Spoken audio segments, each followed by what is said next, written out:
Hi, my name is Crystal Reinertson, and I'm the assistant principal here at Ballard Middle School. This is an exciting time for students and for parents as we embark on a new school year. I'd like to help with putting this video together, so hopefully to answer some questions that you may have as we enter this school year. We are coming in off of a year of construction and into a new way of doing things and operating here. So I'd like for you to know that we have utmost concern for health and safety of our students and our staff, and also to make sure that we give a quality education to all of our students. I'd like to start with sharing with you the way that we'll be operating this year with traffic as you come in at the start of the school year. Traffic patterns. When you come in to the start, parents that are dropping students off will enter through the back of the building, and you'll come straight to where the building is of our multi-purpose room and turn and follow along the building by door 13. You'll follow that around in a counterclockwise route and exit the same way that you entered. Students that are being dropped off by parents will go through door 13. You may also walk around to door 11, which you can see on the map that will be added in this video. If you are a bus rider, you'll be exiting the buses and entering through the building in doors 16, 17, and 18. If you are a student that walks, you can come in through the front doors or through the side door of door number 5. Morning arrivals. As you come into the building, we are excited that you're here, but it will look a little different than what we have done in the past as far as where you go. So you will come in and go straight to your first period class. With that, you will have all of your supplies, but don't feel that you need to carry all of your supplies in on the first day. You can bring those throughout the first week of school so that it's not as cumbersome as you come. I know lockers are a big concern, and we will get to that next. But when you come in the mornings, you will go to your first period class, and in that first period class, you will get your locker assignments there. If you choose to eat breakfast here at school, then you will go right to the lunchroom instead of to your first period class, and then when you are done eating, you can go on to your first period class.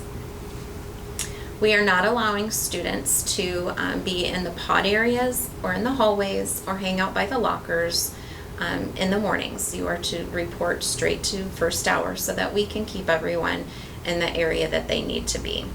Face coverings. What does this look like? Well, everyone is required to have a mask at school.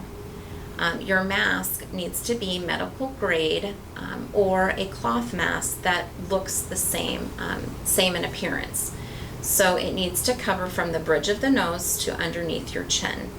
It also needs to fit comfortably so that you're not touching it or messing with it on your face. And try to make sure that you keep your hands washed so that if you do touch your mask, then it's not going to contaminate anything around you. On to lockers. Lockers are a big concern, I know, for those of you entering into 6th grade because we do have padlocks, which is a little bit different than what we've had in the past. You will get your locker assignment along with your padlock on the first day of school from your first period teacher. You will have lots of time to practice your padlock, so don't get too worried about that. There are a lot of people here to help you.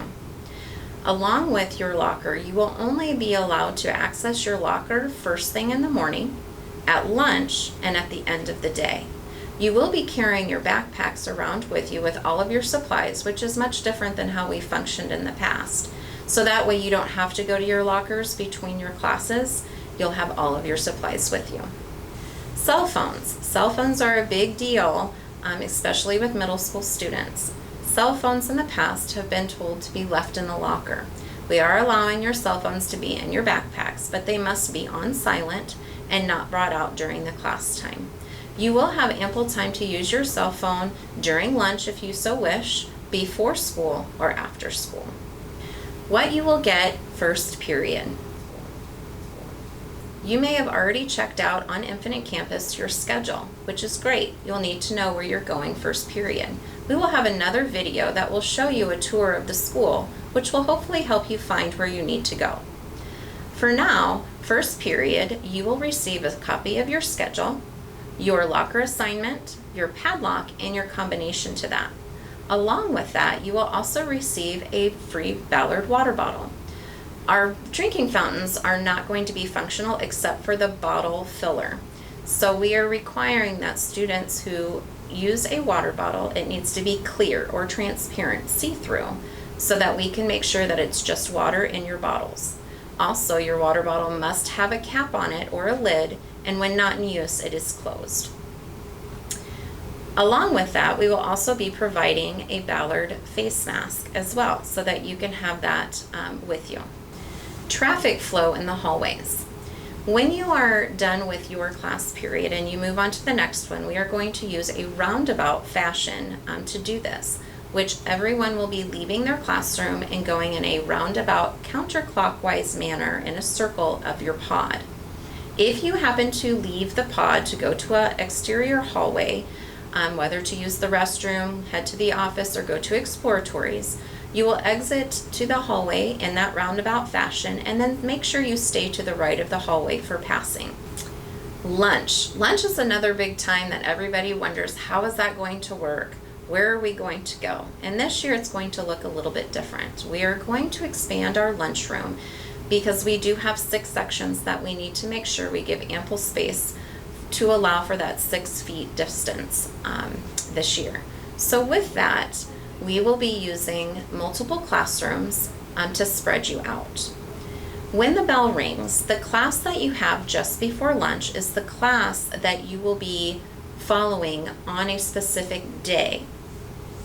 What that means is, for example, if Mrs. Deason, the 7th grade social studies teacher, if you have her right before lunch and it is a day 3, then you would be 3rd to lunch that day, and you would be assigned to room 901, the ag room, to eat lunch. On day 3, when it happens, that would mean that you were 1st to lunch. So on day 1, you would be 3rd to lunch. On day 3, you would be 1st to lunch. Your teacher will be able to have that schedule posted for you on their board along with the time that you would go, because we are staggering lunches every 2 minutes to allow ample time for students to get through the line and still have social distancing spacing. Some of you may be excited about the library. This year, we are not allowing students to go to the library to check out books. However, that's not going to stop you from having the opportunity to check out books. We have an app that the library has put together called Librista that you can request books. You can also request books from your literacy teacher as well. The books will be delivered here to the office, and we also have a drop box that you can return books as well. You may go to the library before school or after school, but not during school hours. Dismissal time. Now, dismissal time, we will also be staggering how students leave our building. If you are identified as a student that walks home or a parent pickup, you will be dismissed right at 3 o'clock. You have till 3:05 to make sure that you are off grounds and exited the building so that we can do the next wave of students, which are our early bus riders. These are the students that ride the bus to Cambridge or Slater. Those students will be dismissed from their classroom at 3:05, and then we will have the next round of students, which will be our late bus riders, and that bus usually gets here about 3:20. So we will dismiss those kids at 3:20 to be able to load those buses to exit. If you change on how you leave to go home, that is fine. It's not something that has to be permanent for the semester. Just know that your staggered times of dismissal will depend on how you are going home that day. When you are exiting, depending upon what you are, if you are a student that walks home, you may exit through the front of the building or through door 5, just as though you had entered if you walked. If you are a parent pickup, you may go out door 11 or door 13, which on parent drop-off was those same 2 doors. If you are a bus rider, to go home, you will use doors 16, 17, and 18. After school, some students may need to work with a teacher, and that is something that we will allow to happen only on scheduled basis. Students are not to hang out in pod areas or in the hallways. They need to exit the building and leave so that we can make sure our staggered dismissal goes smoothly. Extracurricular activities. We have a lot of students that are involved in extracurricular activities, and we encourage all middle school students to get involved as much as they can. Our extracurricular activities are for 7th and 8th graders. We have cross country, football, basketball, wrestling. We have track, cheerleading, softball, and baseball that students can participate in. We also want to encourage students to go out for band and choir. We also have show choir that takes place.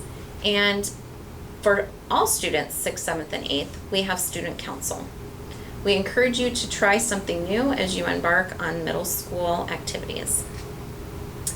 In closing, I hope this video has helped to kind of put you at ease a little bit on some of the expectations and how things are going to go this year. Please don't hesitate if you have questions. You can reach out to the school. Thank you.